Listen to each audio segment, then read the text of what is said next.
पत्नी की बॉडी घर के अंदर सोफे पर पड़ी थी और बाहर बैठा पति इंसाफ के लिए धरना दे रहा था। मीडिया उसके साथ थी, लेकिन शुरू से ही पुलिस का शक उसी पर था। और कुछ दिनों बाद जो सच सामने आया, उसने पुलिस को भी सोचने पर मजबूर कर दिया था। दरअसल यह घटना कर्नाटक के बेंगलुरु शहर की है। बेंगलुरु के हुलिमावु इलाके में मीनाक्षी मंदिर के पास एक 3 मंजिला फ्लैट है। इसी फ्लैट में 32 साल का सतीश कुमार गुप्ता अपनी पत्नी प्रियंका गुप्ता के साथ रहता था। दोनों पढ़े लिखे थे और दोनों नौकरी करते थे। सतीश कुमार गुप्ता इन्फोसिस कंपनी में एचआर डिपार्टमेंट में मैनेजर था। वहीं प्रियंका गुप्ता बेंगलुरु के कनकपुरा रोड पर स्थित दिल्ली पब्लिक स्कूल में टीचर थी और बच्चों को मैथ्स पढ़ाती थी। उस समय उनकी कोई संतान नहीं थी, लेकिन इसके बावजूद दोनों अपने किराए के घर में खुश थे। कुछ महीने पहले ही उन्होंने एक प्लॉट भी खरीदा था, जहां वे आगे चलकर अपना खुद का घर बनवाने वाले थे। यानी कुल मिलाकर उनकी जिंदगी में सब कुछ ठीक चल रहा था। अब बात है 10 अगस्त 2010 की। सतीश हर रोज की तरह सुबह 5 बजे उठता है। वह अपने जूते पहनकर तैयार होता है और ठीक 5:40 पर मॉर्निंग वॉक के लिए घर से निकल जाता है। मॉर्निंग वॉक उसकी रोज की दिनचर्या का हिस्सा था और वह टहलने के लिए हमेशा अकेले ही जाया करता था। उसकी पत्नी प्रियंका उसके साथ इसलिए नहीं जाती थी क्योंकि उसे सुबह 7:30 स्कूल जाना होता था और उससे पहले घर के काम भी निपटाने होते थे। इसलिए प्रियंका घर पर ही योगा किया करती थी।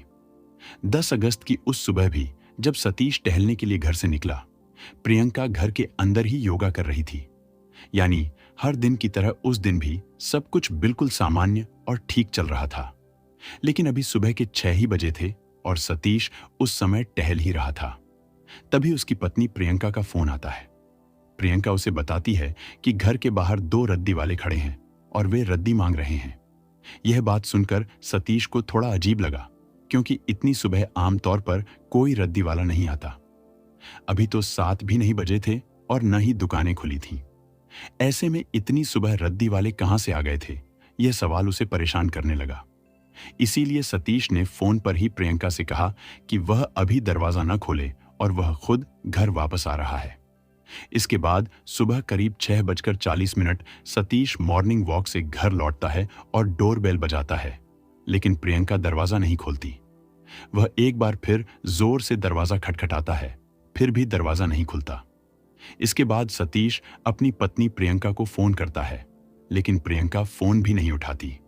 अब सतीश की चिंता और भी बढ़ जाती है। वह दरवाजे को धक्का देकर तोड़ने की कोशिश करता है।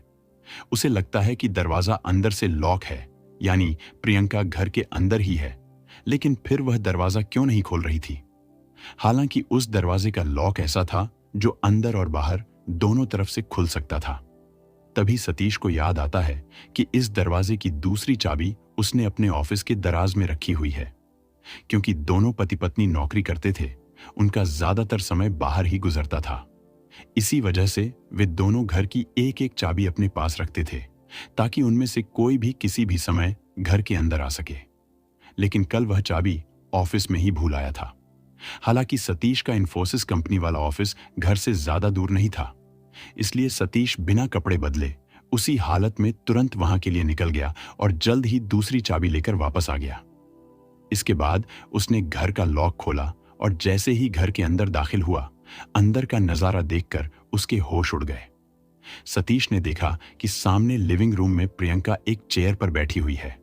उसके दोनों हाथ चेयर के हैंडल्स से बंधे हुए थे और उसके गले पर कट का गहरा निशान था। प्रियंका खून से लथपथ हालत में वहीं बैठी हुई थी। यह दृश्य देखकर सतीश पूरी तरह टूट गया। उसने तुरंत 100 नंबर पर फोन कर पुलिस को इसकी सूचना दी। सूचना मिलते ही होलिमावु पुलिस स्टेशन से पुलिस की एक टीम तुरंत मौके पर पहुंच गई। जब पुलिस ने भी खून से सनी प्रियंका को देखा तो उनके भी हालत बिगड़ गए थे। इस परिवार में सिर्फ सतीश और प्रियंका ही रहते थे, उनके अलावा वहां कोई और नहीं था। सतीश पूरी तरह टूट चुका था। वह जोर जोर से रो रहा था। पुलिस ने किसी तरह उसे संभाला और फिर उसके माता पिता के घर फोन किया। सतीश के माता पिता सुदामा नगर में रहते थे, जो हुलिमावु से लगभग 4 या 5 किलोमीटर की दूरी पर था। कुछ ही देर में वे भी सतीश के घर पहुंच गए। इसके बाद सतीश के पिता ने प्रियंका के घर वालों को फोन कर इस दुखद घटना की जानकारी दी। प्रियंका के माता पिता उत्तर प्रदेश के लखनऊ में रहते थे। प्रियंका की मौत की खबर सुनते ही उनके घर में मातम छा गया, क्योंकि एक दिन पहले ही प्रियंका ने अपने घर पर बात की थी और तब वह बिल्कुल ठीक थी। इसके बाद प्रियंका के घर वाले भी लखनऊ से बेंगलुरु के लिए निकल पड़े। उधर पुलिस ने पंचनामा करने के बाद प्रियंका के शव को पोस्टमार्टम के लिए अस्पताल भिजवा दिया। साथ ही अज्ञात लोगों के खिलाफ हत्या का मामला दर्ज कर पुलिस ने जांच शुरू कर दी, क्योंकि उस घर में सिर्फ वही दोनों पति पत्नी यानी सतीश और प्रियंका रहते थे।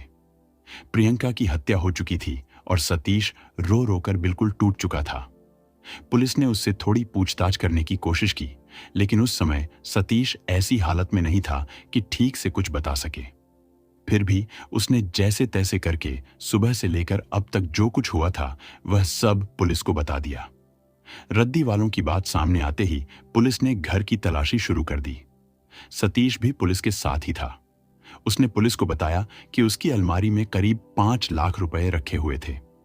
सतीश का कहना था कि वह अपनी पत्नी को एक कार गिफ्ट करने वाला था, ताकि वह रोज प्रियंका को स्कूल छोड़ सके।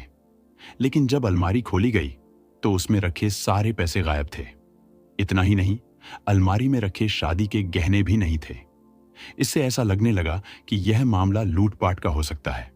शाम तक प्रियंका के घर वाले भी बेंगलुरु पहुंच गए थे। इसके बाद अगले दिन यानी 11 अगस्त को प्रियंका के शव का पोस्टमार्टम किया गया। पोस्टमार्टम के बाद शव परिजनों को सौंप दिया गया। सतीश का रो रो कर बुरा हाल था और उसी ने अपनी पत्नी को मुखाग्नि दी। उधर पुलिस भी लगातार लोगों से पूछताछ कर रही थी, क्योंकि वहां काफी रिश्तेदार जमा हो चुके थे, इसलिए उनसे भी सवाल जवाब किए गए। सतीश के घर के आसपास कोई सीसीटीवी कैमरा भी नहीं लगा था। जिस मकान में वे किराए पर रहते थे वह 3 मंजिला था। सतीश और प्रियंका दूसरे फ्लोर पर रहते थे। पहले और तीसरे फ्लोर पर रहने वाले लोगों ने बताया कि उस दिन सुबह के समय उन्होंने न तो किसी रद्दी वाले की आवाज सुनी और न ही किसी तरह की कोई हलचल महसूस की। इससे यही लग रहा था कि लुटेरे बहुत ही शातिर रहे होंगे। लेकिन एक बात थी जो पुलिस को बिल्कुल भी हजम नहीं हो रही थी। प्रियंका ने जो गहने पहन रखे थे वे सभी पूरी तरह सुरक्षित थे, क्योंकि यह घटना बेंगलुरु जैसे बड़े शहर में सुबह के समय हुई थी। इसलिए इस केस की खबरें मीडिया में तेजी से चलने लगीं। पुलिस की जांच पर सवाल उठने लगे थे, लेकिन इसके बावजूद पुलिस पूरी मेहनत और लगन के साथ इस केस की तह तक जाने में जुटी रही। इधर पत्नी के अंतिम संस्कार के बाद सतीश गुप्ता होलिमावु पुलिस स्टेशन के बाहर धरने पर बैठ गया। उसका कहना था कि जब तक पुलिस उसकी पत्नी के कातिलों को पकड़ नहीं लेती, तब तक वह वहीं पुलिस स्टेशन के सामने बैठा रहेगा। जबकि पुलिस उसे समझाती रही कि वह अपने घर जाए, वे लोग जांच कर रहे हैं और भरोसा दिलाते हैं कि जल्द ही अपराधियों को पकड़ लिया जाएगा। लेकिन सतीश पुलिस की बात मानने को तैयार नहीं था। इधर पुलिस यह जानने की कोशिश कर रही थी कि सतीश और प्रियंका के बीच रिश्ता कैसा था। क्या उनके बीच किसी तरह का झगड़ा या मनमुटाव तो नहीं चल रहा था। लेकिन पूछताछ में सामने आया कि उनके बीच ऐसा कुछ भी नहीं था। प्रियंका के स्कूल से लेकर सतीश की इंफोसिस कंपनी के कर्मचारियों तक हर किसी से बात की गई, लेकिन फिर भी पुलिस को कोई ठोस सुराग नहीं मिल पाया। धीरे धीरे दिन बीतते जा रहे थे और पुलिस की परेशानी बढ़ती जा रही थी। उधर सतीश भी लगातार थाने के बाहर धरने पर बैठा हुआ था। यह हत्या 10 अगस्त यानी मंगलवार को हुई थी, लेकिन फिर अचानक 13 अगस्त की शाम को कई पुलिसकर्मी थाने के बाहर पहुंचे। उस समय सतीश वहीं बैठा हुआ था। पुलिस वालों ने उससे कहा कि वह थाने के अंदर चले। इसके बाद पुलिस उसे अपने साथ थाने के अंदर ले जाती है और एक बार फिर उससे पूछताछ शुरू की जाती है। इस बार सतीश ने इससे पहले जो जो बयान दिए थे, पुलिस ने उन्हीं के आधार पर सारी बातें एक एक करके उसके सामने रखनी शुरू की। सतीश के मुताबिक 10 अगस्त की सुबह करीब 5:40 पर वह मॉर्निंग वॉक के लिए घर से निकला था और फिर सुबह 6:40 पर घर वापस आया था। इसी दौरान उसके फोन पर उसकी पत्नी प्रियंका का कॉल आया था, जिसमें उसने रद्दी वालों के आने की बात बताई थी। लेकिन जब पुलिस ने सतीश और प्रियंका की कॉल डिटेल्स निकाली तो एक बड़ा फर्क सामने आया। रिकॉर्ड के मुताबिक प्रियंका ने सतीश को सुबह करीब 5:55 पर फोन किया था। इसका मतलब यह हुआ कि प्रियंका के फोन करने के करीब 45 मिनट बाद सतीश घर पहुंचा, जबकि ऐसी स्थिति में उसे तुरंत घर लौटना चाहिए था। जबकि ऐसा भी नहीं था कि वह टहलने के लिए बहुत दूर गया हो, क्योंकि वह घर के नीचे ही थोड़ी दूरी तक मॉर्निंग वॉक करता था। इसके अलावा सतीश ने बताया था कि जब वह घर पहुंचा तो दरवाजा अंदर से लॉक था। उसने डोरबेल बजाई, प्रियंका को कॉल भी किया, लेकिन कोई जवाब नहीं मिला। इसके बाद वह घर की दूसरी चाबी लाने के लिए अपने ऑफिस चला गया। पुलिस ने यहां एक और बात पर ध्यान दिया। सतीश की कंपनी में ऑफिस के अंदर जाने के लिए एम्प्लॉय कार्ड की जरूरत होती है, लेकिन सतीश तो मॉर्निंग वॉक के लिए निकला था। ऐसे में उसके पास सिर्फ उसका मोबाइल फोन होने की बात कही गई थी। पुलिस का कहना था कि अगर मान भी लिया जाए कि उसके पास पर्स था और उसमें ऑफिस का कार्ड भी था, तो भी ऑफिस से पूछताछ और सीसीटीवी जांच में यह सामने आया कि उस दिन सतीश ऑफिस के अंदर गया ही नहीं था। वह कुछ देर तक बिल्डिंग के बाहर ही टहलता रहा और फिर वहां से चला गया था। ऐसे में सवाल यह खड़ा हो गया कि अगर वह ऑफिस के अंदर गया ही नहीं तो फिर उसे चाबी आखिर कहां से मिली। इसके बाद जब वह चाबी लेकर घर वापस आया और दरवाजा खोलकर अंदर गया तो करीब 7 बजे के आसपास उसने पुलिस को फोन किया। जब पुलिस मौके पर पहुंची उस समय वहां सतीश के अलावा कोई और मौजूद नहीं था। यानी पड़ोसियों को भी इस घटना की जानकारी पुलिस के आने के बाद ही हुई। जब पुलिस ने सतीश और प्रियंका दोनों की कॉल डिटेल्स निकलवाई तो उनकी लोकेशन भी चेक की गई। लोकेशन से पता चला कि सतीश और प्रियंका दोनों के फोन एक ही टावर की रेंज में थे, यानी उनकी लोकेशन एक ही जगह दिखा रही थी और वह जगह कोई और नहीं बल्कि उनका घर ही था। इसका मतलब यह निकला कि जिस समय प्रियंका की हत्या हुई उस वक्त सतीश घर पर ही मौजूद था। इस तरह सतीश के दिए गए बयान खुद उसी को शक के घेरे में ला रहे थे। जांच के दौरान पुलिस को यह भी पता चला कि सतीश के पैर में मोच आई हुई थी, जिसकी वजह से वह थोड़ा लंगड़ा कर चल रहा था। हालांकि इस बात को छिपाने के लिए उसने भारी भरकम जूते पहन रखे थे। इधर पोस्टमार्टम रिपोर्ट में सामने आया कि प्रियंका के गले को पहले किसी रस्सी से घोंटा गया था और उसके बाद उसके गले पर चाकू से वार किया गया था। उसके पेट पर भी कुछ घाव के निशान मिले थे, लेकिन इसके अलावा शरीर के किसी और हिस्से पर चोट के निशान नहीं थे। यानी अगर सच में घर में लुटेरे आए होते और प्रियंका ने उनका विरोध किया होता तो उसके शरीर पर कई जगह चोट के निशान होने चाहिए थे, लेकिन ऐसा नहीं था। एक और अहम बात यह थी कि सतीश के बयान के मुताबिक घर से करीब 5 लाख रुपए कैश और 1,75,000 रुपए के गहने गायब थे। लेकिन जब सतीश के धरना प्रदर्शन के दौरान पुलिस ने उसके घर की दोबारा तलाशी ली तो उन्हें बड़ी आसानी से एक जगह 10,000 रुपए कैश मिल गए।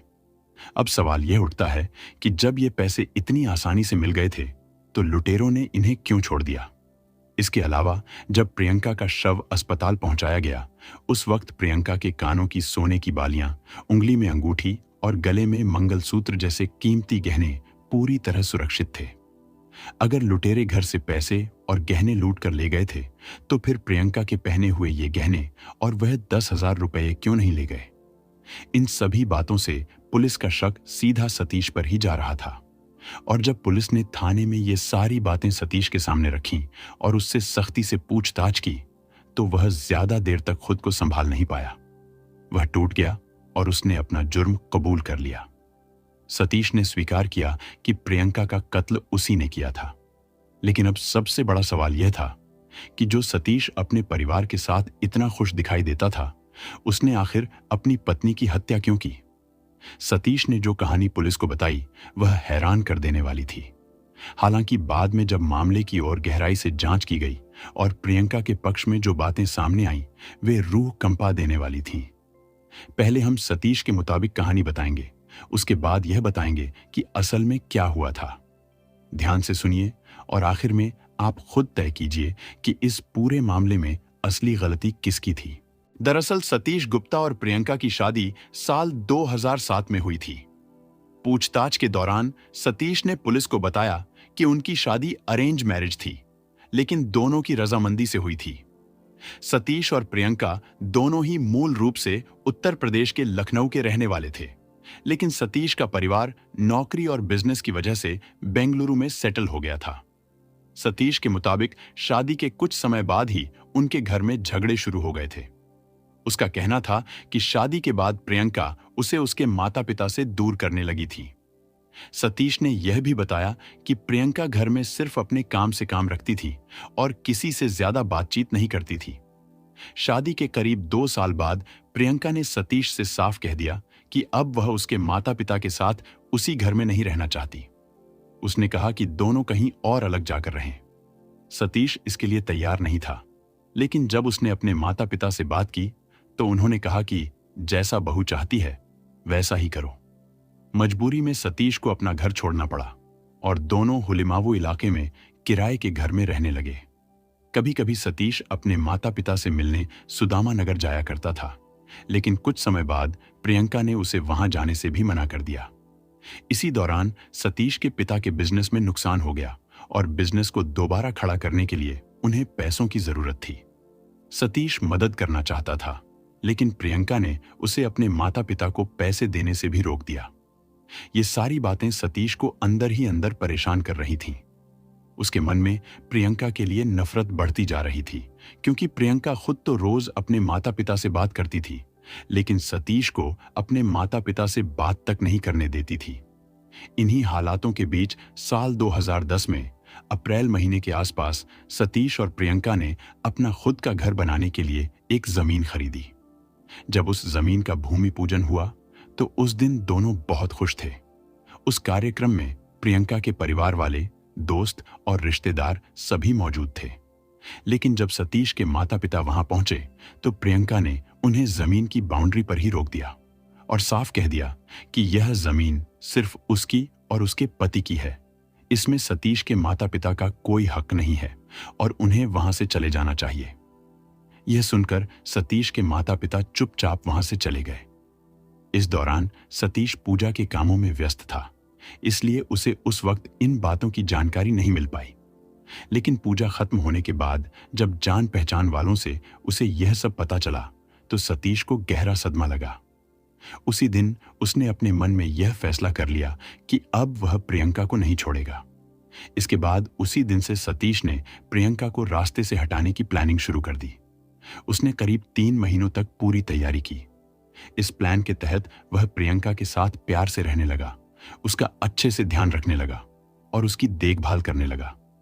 पहले जो वह अपने माता पिता की बेइज्जती को लेकर हर समय गुस्से में रहता था, अब उसने जैसे सब कुछ भूल ही गया था।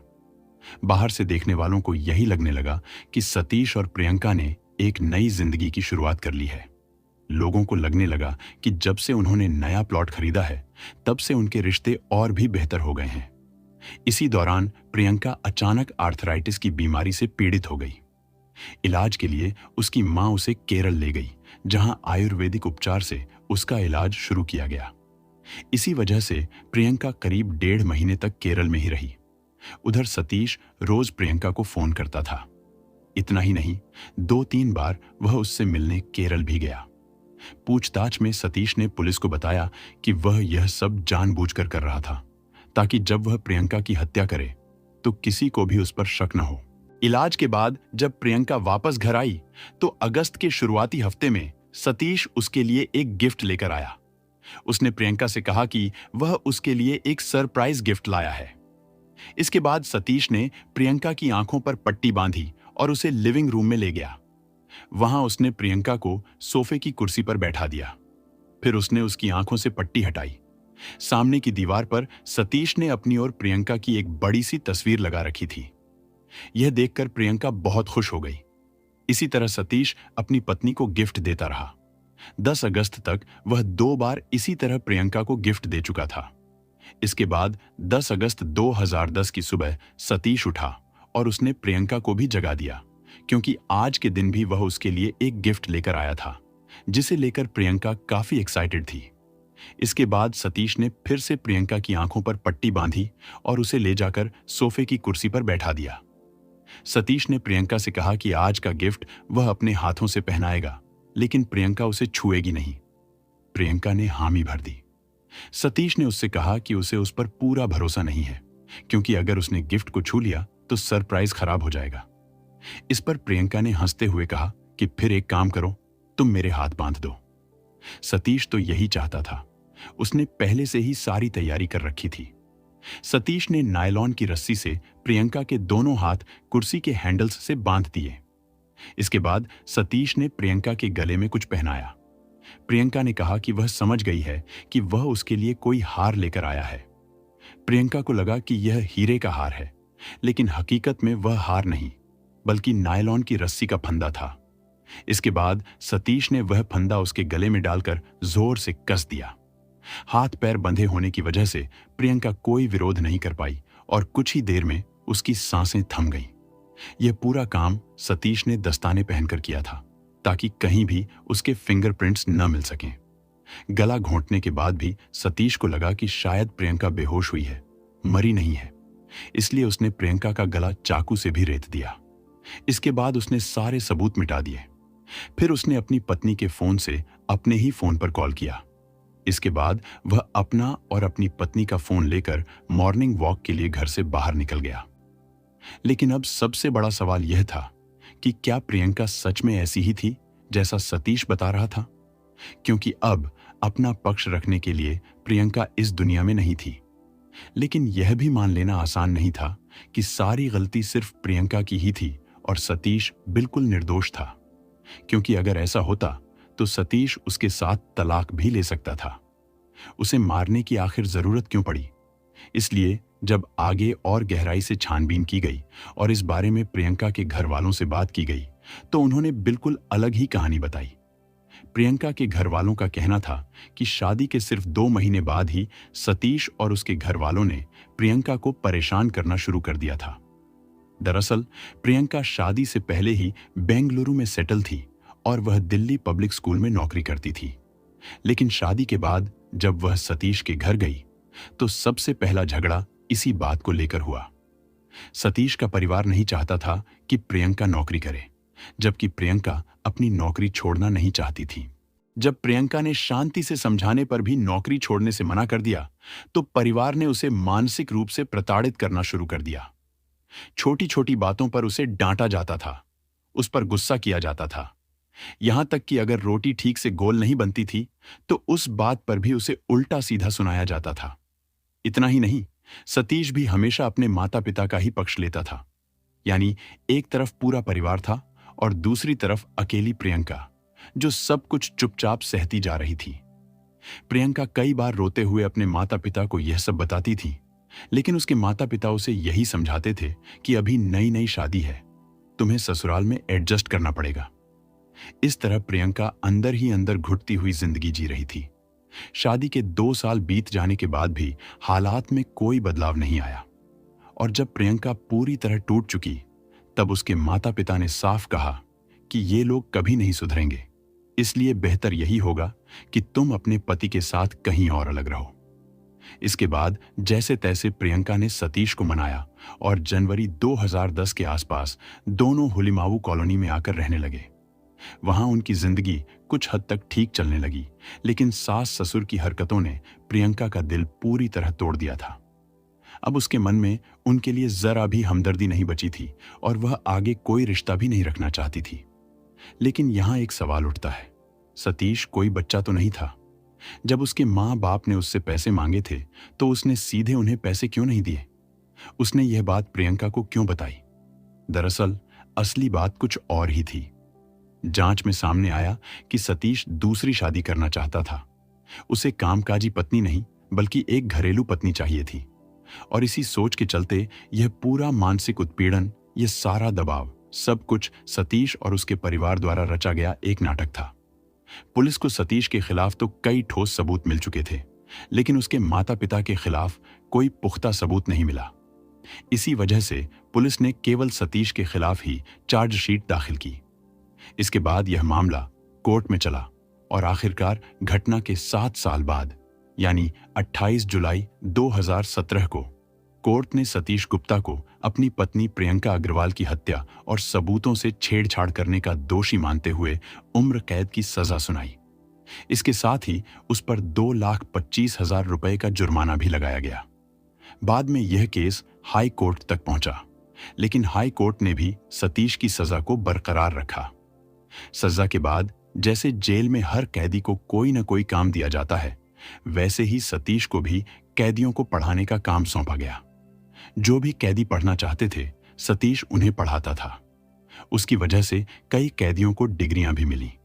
इसी बात को आधार बनाकर सतीश ने एक बार फिर कोर्ट में अर्जी लगाई कि उसकी सजा कम की जाए, लेकिन कोर्ट ने साफ कह दिया कि उसके अपराध की कोई माफी नहीं हो सकती। हाँ, उसके ऊपर लगाया गया 2,25,000 रुपये का जुर्माना माफ कर दिया गया। फिलहाल सतीश आज भी जेल में है और वहीं कैदियों को पढ़ाने का काम कर रहा है। इस केस का अंत अदालत के फैसले के साथ हो गया, लेकिन कई सवाल आज भी जिंदा हैं। क्या एक औरत का पढ़ा लिखा होना, नौकरी करना, अपनी पहचान बनाए रखना गुनाह बन गया था? क्या सिर्फ इसलिए उसे मार दिया गया क्योंकि वह किसी के बनाए हुए दायरे में फिट नहीं बैठती थी? प्रियंका अब इस दुनिया में नहीं है, लेकिन उसकी कहानी हमें यह सोचने पर मजबूर जरूर करती है कि चुप रहना हर बार समझदारी नहीं होता। जुल्म चाहे छोटा हो या बड़ा, अगर वक्त रहते आवाज न उठाई जाए तो उसका अंजाम बेहद खौफनाक हो सकता है। आप बताइए, इस कहानी में असली गलती किसकी थी? अपनी राय कमेंट में जरूर लिखिए। जय हिंद।